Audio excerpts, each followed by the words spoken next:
गरुड़ पुराण तीसरा अध्याय।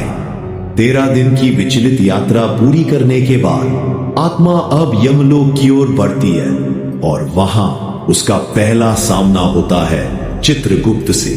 वही चित्रगुप्त जिनके पास हर जीव का पूरा जीवन, हर कर्म, हर पाप पुण्य लिखा होता है। गरुड़ पुराण बताता है कि जैसे ही आत्मा यमलोक के द्वार पर पहुंचती है, उसका नाम पुकारा जाता है और चित्रगुप्त अपने विशाल ग्रंथ से उस आत्मा का पूरा हिसाब खोलते हैं। आत्मा की आंखों के सामने वो हर दृश्य आता है जिसे उसने जीवन में किया होता है।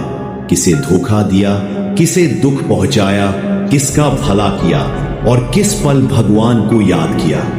कोई भी बात छुपती नहीं, न मन की न कर्म की। चित्रगुप्त का लेखा जोखा इतना गहरा होता है कि आत्मा खुद अपनी सजा या इनाम समझ जाती है। यहीं से शुरू होता है न्याय और यमराज का फैसला।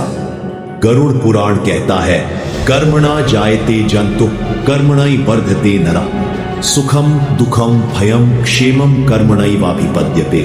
अर्थात हर प्राणी अपने कर्मों से ही जन्म लेता है, कर्मों से ही बढ़ता है और सुख दुख, भय या मुक्ति भी उसे कर्मों से ही प्राप्त होती है।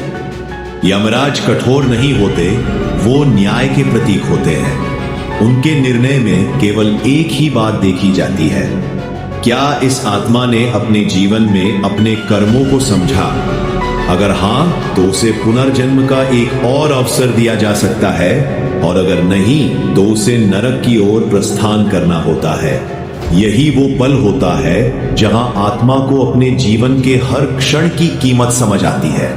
और अब अगले अध्याय में जानिए नरक की वो यात्रा जो केवल सुनी थी, पर अब आत्मा उसे स्वयं भोगेगी। जुड़े रहिए गरुड़ पुराण के अगले भाग में।